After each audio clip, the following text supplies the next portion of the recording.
Chilli powder, ಸಖತ್ ಖಾರ ಬಣ್ಣ ಮತ್ತು ರುಚಿ ಆಚಿ ಚಿಲ್ಲಿ ಪೌಡರ್. ಎಷ್ಟು ರೀತಿಯಾದಂಥ ಕಟ್ಟೆಚ್ಚರ ಇರುತ್ತೆ, ಕಣ್ಗಾವಲಿರುತ್ತೆ ಅಂತ. ಆ CCTVಯನ್ನು ಚೆಕ್ ಮಾಡೋದಕ್ಕೆ ಅಂತಲೇ 200 ಪೊಲೀಸರನ್ನು ನಿಯೋಜನೆ ಮಾಡಲಾಗಿದೆ. ನೋಡಿ, ದೆಹಲಿಯನ್ನು ಪದೇ ಪದೇ ಟಾರ್ಗೆಟ್ ಮಾಡ್ತಾ ಇರೋದು ಹೊಸದೇನಲ್ಲ. 2012ರವರೆಗೂ ಕೂಡ ದಾಳಿಗಳಾಗಿದೆ. ಯಾವಾಗಿಂದ? ಅಕ್ಟೋಬರ್ 10, 1997ರಿಂದ 2012ರವರೆಗೂ ದೆಹಲಿಯಲ್ಲಿ ಒಂದಷ್ಟು ದಾಳಿಗಳಾಗಿದ್ದು ಇದೆ, ಸಾವು ನೋವು ಸಂಭವಿಸಿದ್ದು ಇದೆ. ಹಾಗಾಗಿ ಈ ಬಾರಿಯೂ ಕೂಡ ಟಾರ್ಗೆಟ್ ಮಾಡಿಕೊಂಡೇ ಆತ್ಮಾಹುತಿ ದಾಳಿಯನ್ನು ಮಾಡಿರಬಹುದಾ ಅನ್ನುವಂಥ ಅನುಮಾನ ಬಲವಾಗ್ತಾ ಹೋಗ್ತಾ ಇದೆ.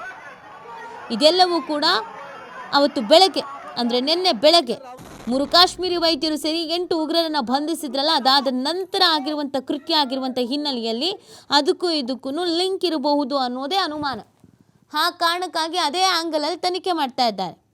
ನೋಡಿ, ಅಕ್ಟೋಬರ್ 10, 1997ರಲ್ಲಿ ಅಟ್ಯಾಕ್ ಆಗಿತ್ತು ದೆಹಲಿಯಲ್ಲಿ. ಅದಾದ ನಂತರ 1997ರಲ್ಲೇ ಇನ್ನೂ 2 ಬಾರಿ, ಒಟ್ಟು ಟೋಟಲಾಗಿ 3 ಬಾರಿ ಆಗುತ್ತೆ.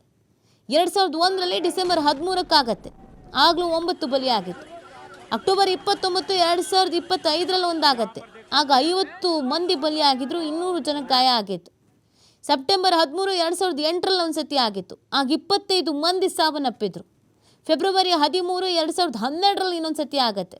ಇಸ್ರೇಲ್ ರಾಯಭಾರಿ ಕಚೇರಿ ಮೇಲೆ ದಾಳಿ ಮಾಡ್ತಾರೆ ದೆಹಲಿಯಲ್ಲಿ. ಈಗ ಮತ್ತೆ ಈ ಥರದೊಂದು ಸ್ಫೋಟ.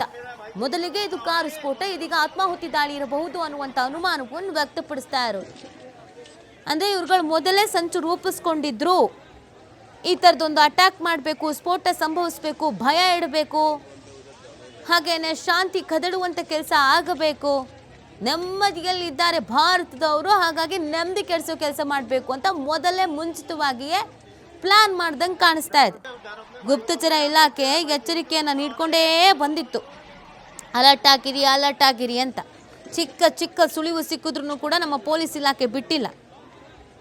NIA, ಪೊಲೀಸ್ ಇಲಾಖೆ, ಗುಪ್ತಚರ ಇಲಾಖೆ, ಮಾಹಿತಿ ಪರಿಶೀಲನೆ, ಇದೆಲ್ಲದರ ನಡುವೆ 8 ಉಗ್ರರ ಬಂಧನ ಕೂಡ ಆಗಿತ್ತು. 8 ಉಗ್ರರ ಬಂಧನ ಆಗಿಲ್ಲ ಅಂದಿದ್ರೆ ದೊಡ್ಡದಾಗಿ ಏನೋ ಸಂಚು ಹಾಕ್ದಂಗೆ ಕಾಣಿಸ್ತಾ ಇತ್ತು ಇವ್ರುಗಳು.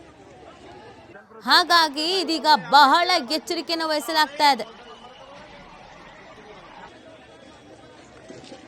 ಈ ಸ್ಫೋಟ ಪ್ರಕರಣದಲ್ಲಿ ಸಾವಿನ ಸಂಖ್ಯೆ ಇದೀಗ 9ಕ್ಕೆ ಏರಿಕೆ. ನೋಡಿ ಪಾಪ, ನಿನ್ನೆ ಜನಗಳಿಗೇನು ವಿಷಯವೇ ಗೊತ್ತಿಲ್ಲ.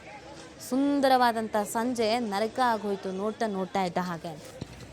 ಎಂದಿನ ಸೋಮವಾರದ ಸಂಜೆಯಂತೆ ಜನ ಕೆಲಸ ಮುಗಿಸಿ ಮನೆಗೆ ತೆರಳುವಂಥ ಧಾವಂತದಲ್ಲಿದೆ. ಒಂದು ಕ್ಷಣದಲ್ಲಿ ನಡೆದಂಥ ದುರ್ಘಟನೆ ರಾಷ್ಟ್ರ ರಾಜಧಾನಿಯ ಚಿತ್ರಣವನ್ನೇ ಬದಲಿಸಿಬಿಟ್ಟಿದೆ. ಇಡೀ ದೇಶದ ಚಿತ್ತವನ್ನು ತನ್ನತ್ತ ಸೆಳ್ಕೊಂಡಿದೆ. ಕೆಂಪು ಟ್ರಾಫಿಕ್ ದೀಪ ಆರೋದನ್ನೇ ಕಾಯ್ತಾ ಇದ್ದ ಅದೆಷ್ಟೋ ಜನ ಇದಕ್ಕಿದ್ದಂತೆ ಕಾರೊಂದು ದೊಡ್ಡ ಸದ್ದಿನೊಂದಿಗೆ ಸಿಡಿದಿದ್ದನ್ನು ಕಂಡು ಬೆಚ್ಚಿ ಬಿದ್ದಿದ್ದು. ಏನಾಯಿತು ಅಂತ ತಿಳಿಯೋಕ್ಕಿಂತ ಮೊದಲೇ ಸುತ್ತಲಿದ್ದವರು ಶವವಾಗಿ ಹೋಗ್ಬಿಟ್ಟಿದ್ರು. ವಾಹನಗಳ ಅವಶೇಷಗಳ ನಡುವೆ ಮಾನವರ ರಕ್ತ ಚಿಮ್ಮಿ ಕೈ ಕಾಲಿನಂಥ ಭಾಗಗಳು ಬೇರ್ಪಟ್ಟು ರಸ್ತೆಯ ತುಂಬೆಲ್ಲ ಬಿದ್ದಿತ್ತು. ಸ್ಫೋಟದ ತನಿಖೆ ವೇಳೆ ಶಾಕಿಂಗ್ ವಿಚಾರ ಬಯಲಾಗ್ತಾ ಇದೆ. ಸ್ಫೋಟಕ್ಕೆ ಜಮ್ಮು, ಫರೀದಾಬಾದ್, ದೆಹಲಿಯ ನಂಟು ಇದೆ. ವೈಟ್ ಕಾಲರ್ ಉಗ್ರರ ಕೈವಾಡ ಇರಬಹುದಾದ ಅನುಮಾನ ಇದೆ. ಶಂಕಿತ ಉಗ್ರ ಡಾಕ್ಟರ್ ಉಮರ್ ಮೊಹಮ್ಮದ್ ಹೆಸರಿನಲ್ಲಿರುವಂಥ ಕಾರು. ಜಮ್ಮುವಿನ ಪುಲ್ವಾಮಾ ನಿವಾಸಿ ಡಾಕ್ಟರ್ ಉಮರ್ ಮೊಹಮ್ಮದ್ ಹರಿಯಾಣದಲ್ಲಿ ಬಂದು ನೆಲೆಸಿದ್ದ ಡಾಕ್ಟರ್ ಉಮರ್ ಮೊಹಮ್ಮದ್ 5 ದಿನಗಳ ಹಿಂದಷ್ಟೇ ಹರಿಯಾಣದಲ್ಲಿ 2 ಬಂಧನ ಆಗಿತ್ತು. ಮುಜಾಮಿಲ್, ಶಕೀಲ್, ಡಾಕ್ಟರ್ ಆದಿಲ್ನನ್ನ ಬಂಧಿಸಿದ್ದ ಪೊಲೀಸ್. ಶಕೀಲ್, ಆದಿಲ್ ಮತ್ತು ಉಮರ್ ಮೊಹಮ್ಮದ್ಗೂ ಲಿಂಕ್ ಇರಬಹುದಾದ ಅನುಮಾನ. ನೋಡಿ, ಉಗ್ರರು ಅಂದಿದ ತಕ್ಷಣ ನಾವೆಲ್ಲ ಒಂದೇ ಥರದ ಆ್ಯಂಗಲಲ್ಲಿ ಯೋಚನೆ ಮಾಡ್ತೀವಿ. ಇವ್ರುಗಳು ಹೆಂಗೆ ಅಂದರೆ ವೈಟ್ ಕಾಲರ್ ಉಗ್ರರು. ಡಾಕ್ಟರ್ ಚೀನಾದಲ್ಲಿ ಏನೋ ಇವರು ಟ್ರೈನಿಂಗ್ ತಗೊಂಡು ಬಂದಿದ್ದಾರಂತೆ. ಡಾಕ್ಟರ್ ಮುಜಾಮಿಲ್, ಶಕೀಲ್, ಡಾಕ್ಟರ್ ಶಹೀಂದ್ ಮತ್ತು ಡಾಕ್ಟರ್ ಆದಿಲ್ ಇವರೆಲ್ಲರೂ ಕೂಡ ಡಾಕ್ಟರ್ಗಳು. ಹಾಗಾಗಿ ಈ ಅನುಮಾನಗಳು ಮತ್ತಷ್ಟು ಬಲವಾಗ್ತಾ ಇದೆ. ಕೆಮಿಕಲ್ ಬಾಂಬ್ ದಾಳಿಗೆ ಸಜ್ಜಾಗಿದ್ದ ಉಗ್ರರುಗಳೆಲ್ಲ